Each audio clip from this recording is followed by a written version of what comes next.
Udaipur Ahmedabad railway line track का जिस बेसब्री से इंतजार था, जिस खुशी से इसका स्वागत किया गया था, होना भी चाहिए था। आखिर 15 सालों बाद ये नेमत मिली थी। असारवा से लेकर वागड़ मेवाड़ में खुशी का ठिकाना नहीं रहा था। सब कुछ ठीक ही चल रहा था, पर शनिवार रात सुपर पावर 90 डेटोनेटर से हुए ब्लास्ट ने पूरे राजस्थान को जैसे हिला दिया। पुलिस की जांच में रेलवे ट्रैक पर बारूद मिला है। एनएसजी, एनआईए, आईबी की टीमें उदयपुर में आतंकी और नक्सली हमले की आशंका को लेकर जांच कर रही हैं। इसके अलावा रेलवे पुलिस और उदयपुर पुलिस भी मामले की जांच में जुटी हुई है।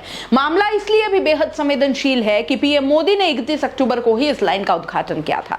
G20 की शेरपा मीटिंग होने वाली है और इसके अलावा धमाके में 4 घंटे पहले ही इसी ट्रैक से ट्रेन निकली थी। साजिश को लेकर कुछ अहम जानकारियां मिलने की बात है। सूत्रों के अनुसार ब्लास्ट करने वाले की हाइट करीब 5 फीट है। हालांकि एजेंसियां फिलहाल कुछ भी कहने से बच रही हैं। उदयपुर अहमदाबाद ट्रैक से अहमदाबाद उदयपुर असारवा ट्रेन नंबर 19703 और 19704 रोजाना गुजरती हैं। ट्रेन गुजरने के दौरान ब्लास्ट होता तो बड़ा हादसा हो जाता।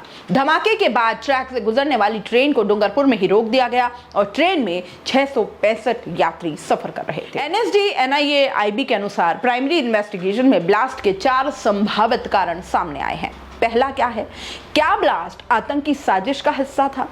इसकी आशंका क्यों हुई? क्योंकि फिलहाल पुलिस घटना को आतंकी हमले से भी जोड़कर देख रही है। इसकी वजह यह है कि केंद्र सरकार ने हाल ही में पीएफआई पर बैन लगाया था। पीएफआई नेताओं की भी गिरफ्तारी की गई थी। हालांकि अभी इस बात के कोई ठोस सबूत नहीं मिल पाए हैं। लेकिन पुलिस की जांच इस पर क्या कहती है? रेलवे के अधिकारियों ने पुलिस के झाबर माइंस थाने में सुपर पावर 90 डेटोनेटर मिलने पर आतंकी घटना के तहत ही एफआईआर दर्ज करवाई है। एफआईआर में विस्फोट के बाद की पूरी स्थिति के बारे में बताया गया है। ब्रिज पर विस्फोट कर देश की सुरक्षा खतरे में डालने की बात को भी लिखा गया है।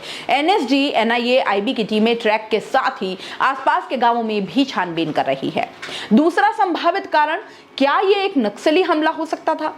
इसकी आशंका इसलिए है क्योंकि दक्षिणी राजस्थान में काफी समय से आदिवासी राज्य बनाने की मांग उठती रही है। ऐसे में माना जा रहा है कि ब्लास्ट में आदिवासी कट्टरपंथियों का भी हाथ हो सकता है। कई बार विरोध प्रदर्शन भी किया जा चुका है। राजस्थान, महाराष्ट्र, गुजरात और मध्य प्रदेश में जनजाति समुदाय से लंबे समय से भील प्रदेश की मांग हो रही थी। 4 राज्यों से करीब 42 जिलों को शामिल कर मांग की जा रही थी। राजस्थान से 28 लाख, गुजरात में 34 लाख, महाराष्ट्र में 18 लाख और मध्य प्रदेश में 46 लाख की जनसंख्या है। खासतौर पर राजस्थान में भी डूंगरपुर, बांसवाड़ा, उदयपुर, प्रतापगढ़, सिरोही, राजसमंद, चित्तौड़गढ़, जालोर, बाड़मेर, पाली से ये मांग की जाती रही है। उदयपुर में काफी संख्या में माइंस हैं।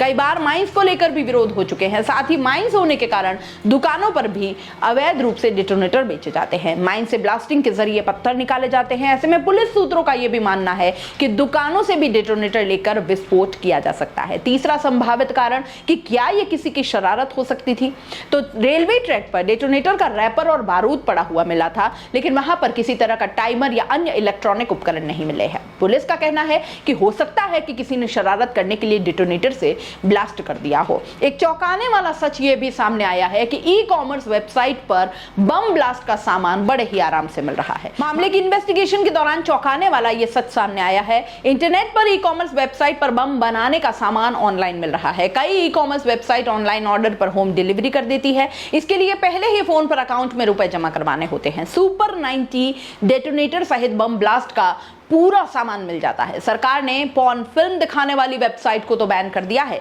लेकिन बम ब्लास्ट का सामान ऑनलाइन आराम से मिल रहा है।